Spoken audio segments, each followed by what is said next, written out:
Quarter's going, okay? Quarter's going. They didn't want to punish me. They wanted to kill me. And the reason why that they wanted to take me out is because they knew that I was part of something big going into the Ronald Reagan's administration. And it was much simpler to put me away either by having me admitted into a psychiatric ward or bring up false charges in regards towards saying, well, this man's guilty of this charge, put him away. That way he will not have any effect. He will not have any influences on society because we know where he is and what he's doing. We got tabs on him. But better than that, they knew that I had a calling in my life going back into the Reagan era pertaining to the seals and the Antichrist and the two witnesses in the book of Revelations. Because they knew these things, that was whenever they targeted me. There's a pattern, a consistent pattern towards me being attacked again and again and again. So how am I going to clean this up? That was a question. Huh? Stop. Yeah. You see conspiracy. You know it's there. Leave it alone. When am I going to be when do his path. When am I going to be vindicated of how that they have when what's it about you? It's him. That's all it is. That's all it is. I know that, but when personally am I going to be vindicated? You talk to him about that. That ain't my job. I don't know. You don't know. That's when you'll be vindicated. When all of the ones that need to suffer will suffer. And they will have to answer to him to find out if they go up or if they go down. Most of them are going to go down. Especially if they cast false witness upon us. To think that the conspiracy started right here in Northwest Tennessee in 1988 after I sent 9 tapes to Ronald Reagan's administration. And there was a movement right then and there towards, okay, we have succeeded by accomplishing, by talking all the superpowers into believing that the world was not going to be destroyed by a nuclear holocaust, but it was going to be destroyed by the way that the Bible had predicted for it to be destroyed. The only problem was they didn't pursue that, did they? No. A matter of fact, they tried to put me in a little box and shove me away. What do you call that? Society. Greed. No, what do you call it whenever you put somebody in isolation like that? They done Martin Luther King that way. They've done other people that way. Excommunicate. There's another word. No, not ostracize. Well, they did ostracize me big time. I was basically is that your car?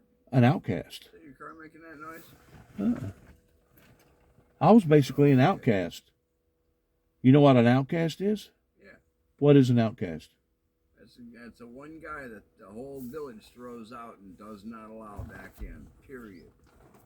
That's an outcast. In other words, they voted me off the island, didn't they? In other words, they shot me out of the saddle whenever I first started going door to door to all these churches right here in Northwest Tennessee.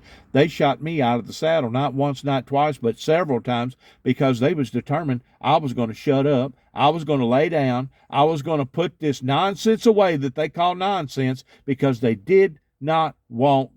Finally get off whatever drug you were on, whatever they were thinking. Who knows what they were thinking? But they had somebody they could put their hands on, period. Well, let me ask you this. And whatever charges they can drum up, they drummed them up, didn't they? Oh, yeah. Yeah. Not just here in Northwest Tennessee, not just in Nashville, Tennessee, not just in Kentucky. Basically, each one, but there's a span of years. It is, but there's a pattern, and in that pattern has been a consistency towards trying to destroy me. Oh, yeah, of course. But you helped them. How did I help them? By popping up, by existing? Candle flame. What? In the flame. The Bible says, what man putteth lighteth a candle and put it under a bushel basket. And Bible also says that if you're ashamed of me, I shall be ashamed of you. I've never been ashamed of the things that the Lord has done for me, ever, No. ever. See, that's an argument you can have with a cop, and the cop will say, yeah, but no matter what, we asked a lot of people not to come. we didn't need you down here. And they come up with 50. Well, they needed me in 1980 and 8 whenever the 9 tapes went to Ronald Reagan. That ain't today. If the law was standing next to your car, and he says, "What are you doing here in this area that was just devastated by the finger of God?" What would be your answer? I've come to help. Yeah. I've come to assist. Mm-hmm. I've come to minister. As the Good Samaritan. But in this day and time, just like over there across the road, whenever that girl over there had them 3 youngins, I know. and David and I was concerned about the kids, Sure. even called it in to Weakley County and called it in Nashville, pretending child abuse. I still got charged with another charge because they was compiling the charges. And even David said, he said, Juby, this reminds me of a boxing tournament. I go, what are you talking about, a boxing tournament? He said, well, they know that you run into some problems up there in Kentucky. And you come back here in Tennessee in 2014. Now they're trying to pin you down on the same charge. That way they can intensify the punishment. They can intensify the punishment. They can show a pattern. If they show a building pattern, especially if it's building, it was noticed then. Okay, it was brought to our attention then. The thing about it is, it got worse. the stalking charge originally up in Kentucky was over 2 non-threatening telephone calls in the span of about 90 days. I know. It wasn't assaulting an officer. It wasn't this. It wasn't that. It was just a couple of fucking phone calls. All I told them people that I was going to make my story public. And that pissed somebody off because they had already tried to put their foot on me and shut me up by trying to pin the rap on me that I had made an alleged threat towards going to blow up the Kentucky Dam. Oh yeah, yeah, that was orchestrated right in that office towards trying to destroy Dennis James Jackson. Yes, if we can pin this on him, he'll be eliminated from society for at least 20 years, and by the time he gets out, hell, he won't feel like arguing or preaching. The clerk that you talked to, same lady over and over again, same one. Okay. Yeah, it was Gary Hawkins and Lisa Hawkins. That was the police. What do you call them that answers the phone? Dispatcher. Yeah. That filed the charges on me towards me spending almost a year in jail. Oh yeah. Over 2 non-threatening telephone calls. Yeah. And if you got it, and if she was required by law to go to a polygraph, she'd fail it. They both would. Sure, of course they would, because they manufactured that, and you know it. So how do I clean it up? Shit, you got to go way over their head to get it, and to get them to do something. You got to go to the governor on that one. What does that mean? I got to go to the governor of the state of Tennessee to clean up the rap sheet that's on me in the state of Tennessee? Does that mean I got to go to the governor of the state of Oklahoma to get the rap sheet that they put on me up there to get that cleaned up that the media still got out on me? Yeah, and the media out on you ain't got nothing to do with a regular rap sheet or arrests or whatever.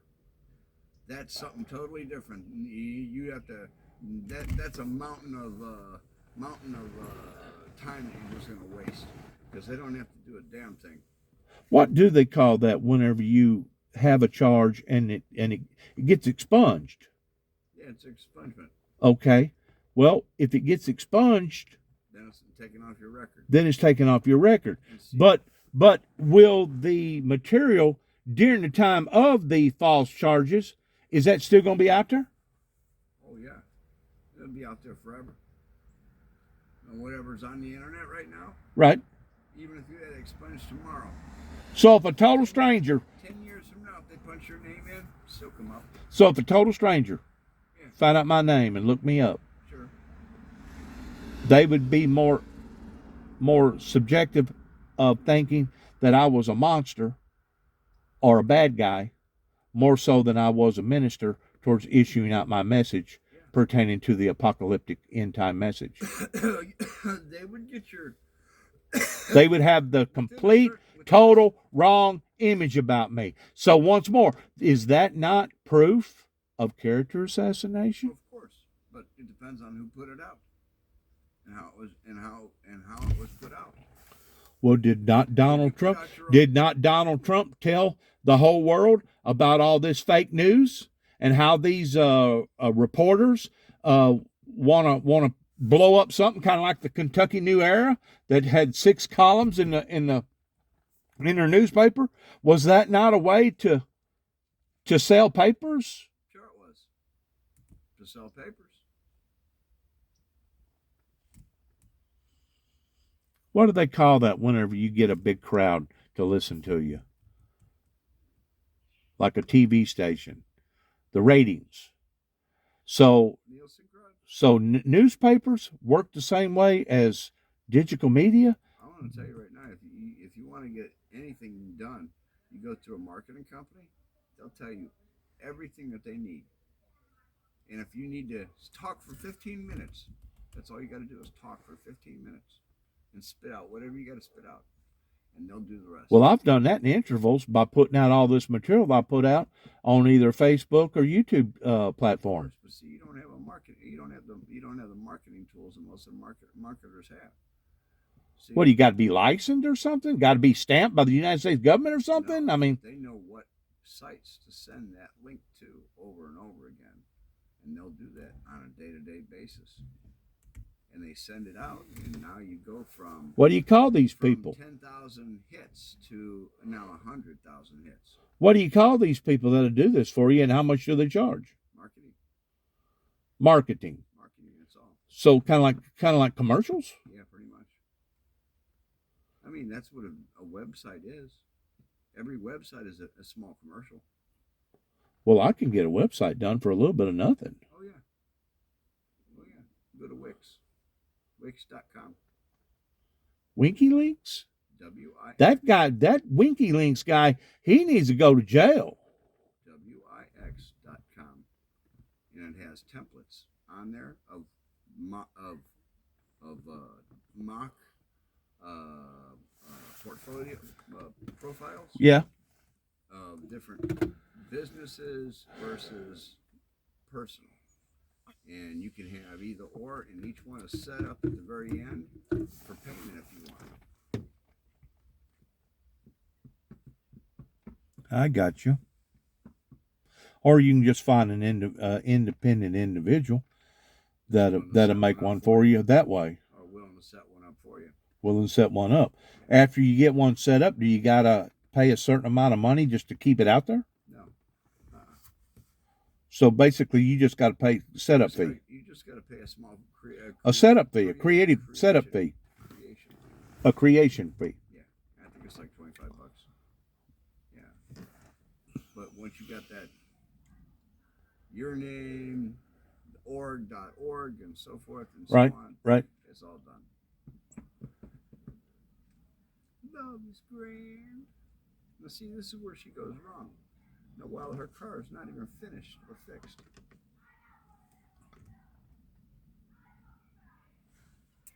I hear it too. That makes me sad. You ain't gotta give me the sad eyes, Bobo. I know. Yeah. What's all that screaming and hollering about? Oh, that's her. Throwing things around. Really? Oh, yeah. She's having a tantrum. Oh, yeah. Is she good at that? Oh, that's a daily function with her. And see, the only thing is she's not smart. Because her car's not together yet. Right. Now, right now would be the time for him to ditch. For him to take a walk. Yeah. And leave her hanging. Right. Put the rest of it back together again. Exactly. That'd be a smart man thing to do. That won't happen. He's probably going to run off from her, ain't he? That's John, right? His name's John, right? Chris? This week is Chris. Hey! 2 weeks ago, it was John. Hey!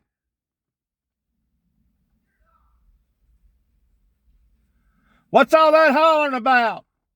Leave it alone.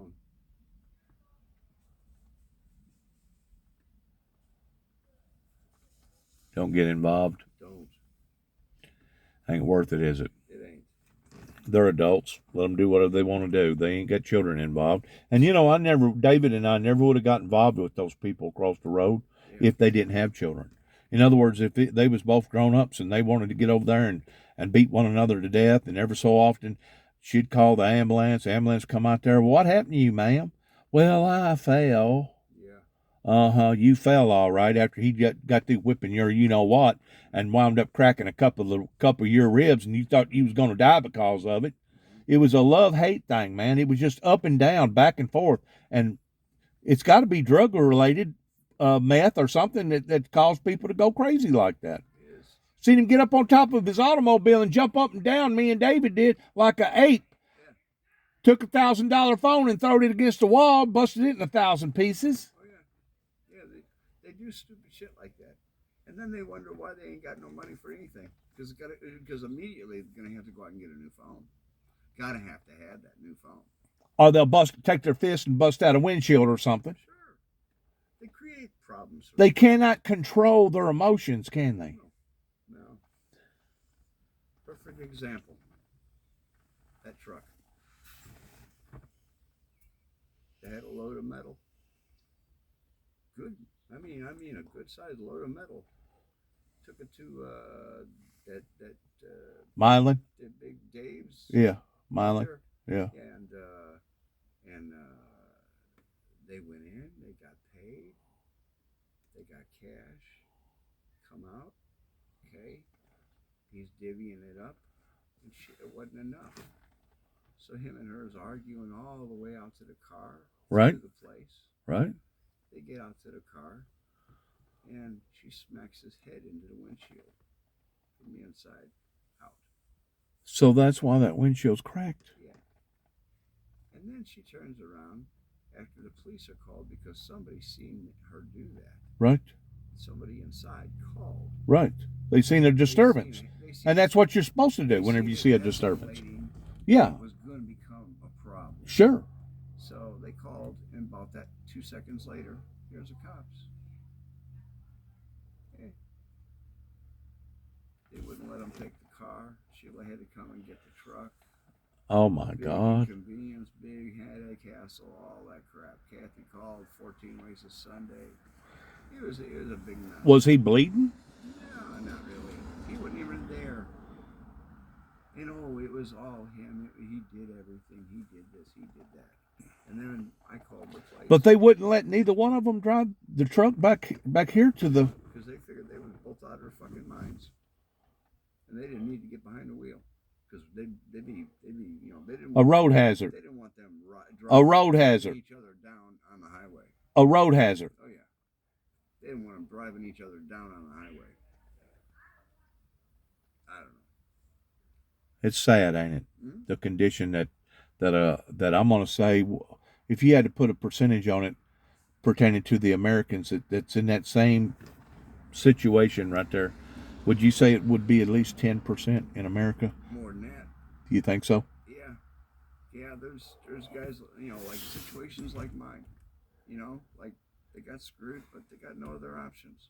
Right. You know, You're entrapped. You're basically you're under bondage. In this guy's case, he had a place.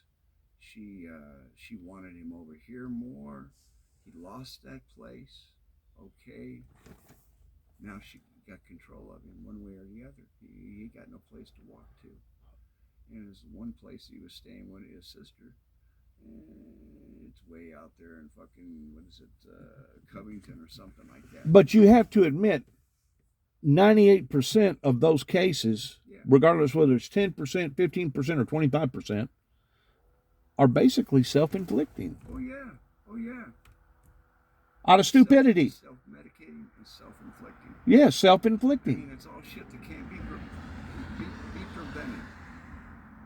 If they just used 2 fucking seconds of common sense. But they're out of their minds. But they're out of their minds. And they're out of control. Then they're out of control, which makes them basically lethal. Oh, yeah. To even be out here in the public. You know it? Oh, I agree. You know, it was Ronald Reagan that put the clinker on the mental health communities because they released, I don't know how many thousands of people it was during Ronald Reagan's administration, because they was considered non-harmful. They was considered not to be harmful to themselves or to society, and they released them out into the general public and just basically walked away from them, and whatever happened to them happened to them. Yeah. And to me, that was cruel, it was insensitive, and it wasn't right.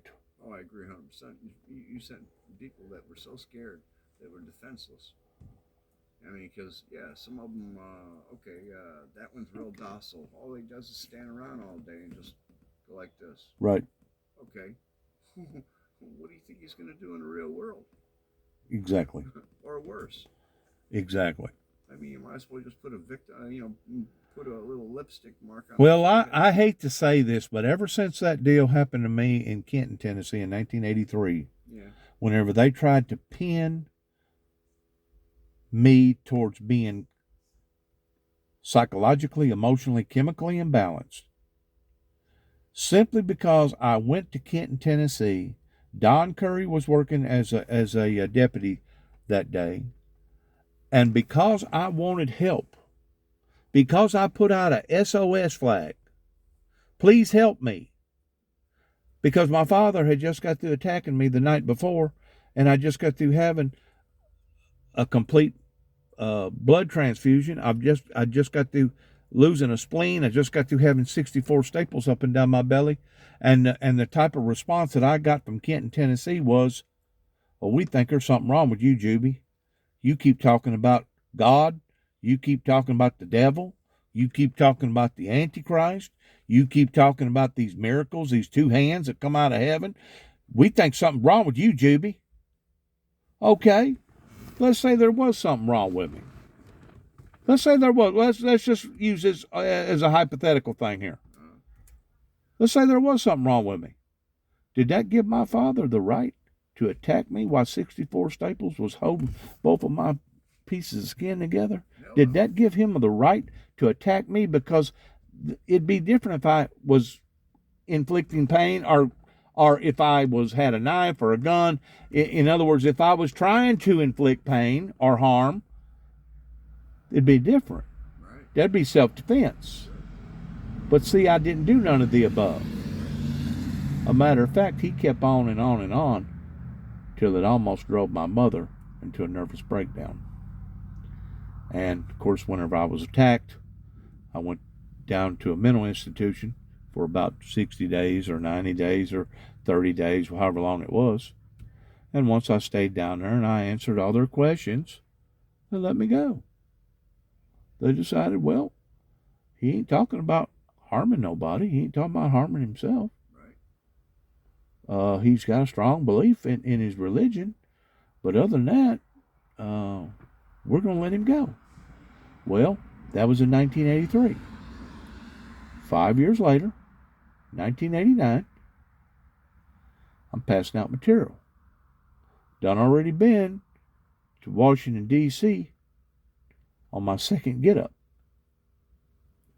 Come back to Tennessee, had no idea that Homeland Security was following me around, was bird dogging me all the way from Washington, D.C. down to Tennessee. Sure.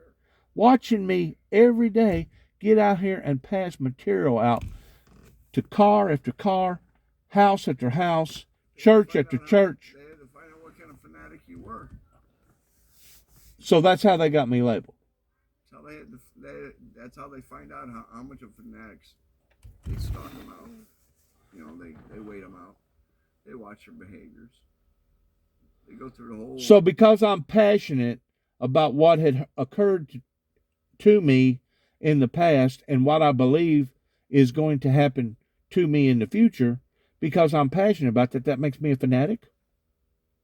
Yeah, to them. But it's okay if I'm a sports fanatic, isn't it? Oh yeah. It's okay if I'm a business fanatic, isn't it? Mm-hmm. It's okay if I'm a whore and I want to strip off all my clothes and present myself in a nudity type way, a provocative sexual way. Yeah. All those things is okay, right? Oh yeah. It's okay to be a money grubber. Yeah. Especially that. Especially if Uncle Sam's getting his part right. You know, it's a communist revolution we live in anyway.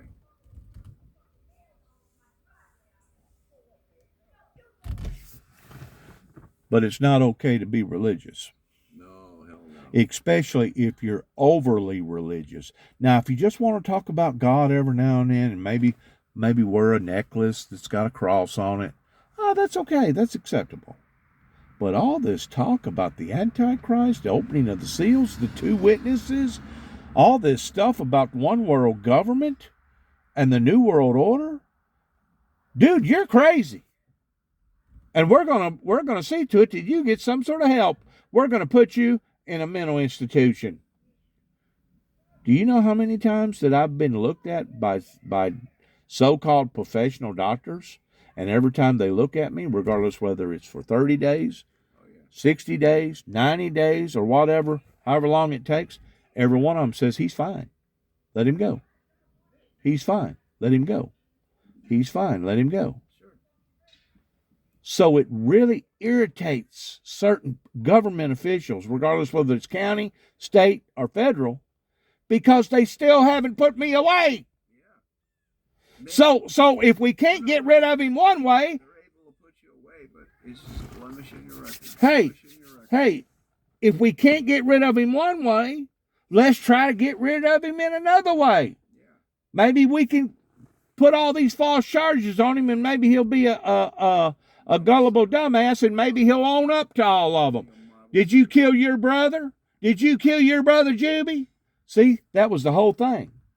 They wanted me to own up to something that I was not guilty of. Yeah, they did. So the pattern's there towards them wanting to destroy Juby in any form or fashion, regardless whether they can do it psychologically or do it financially, spiritually, socially, or legally. The whole thing, since my life got spared in 1983, has been based around get rid of him. Get him out of here. We don't want him to be in open society to where he has any type of effect When you start talking about God or influence. We want him out of here. God's message, you scare people. Away with him. Well, guess what they done to Jesus? Yeah. Same thing. Away with him. Away with him. Pilate said this man hadn't committed no crime that's deservingly of death. It don't matter. Away with him. Away with him. We want him dead. We want him out of here. Pilate tried to pass it over to the governor. The governor passed it back to Pilate. Yep. Finally, once Pilate knew that he was going up against a tumult, which is basically a crowd, he went and washed his hands. Mm-hmm. He said, from this moment on, He washed his hands the whole thing. I don't want no part of this. Yeah, because that ain't what he signed on for. He was saying to everybody in that crowd at that point in time that what's going on here is wrong, and I do not want any part of this. Yeah. So they didn't do it more publicly. In other words, he had a conscience, didn't he? Yeah. At the last minute. Too bad he went through it half it inciting the riot. What do they call that? Conscientiously objective? He was called a conscientiously objective. Isn't that what they call somebody in the war that won't take up a firearm because of religious purposes? Coward.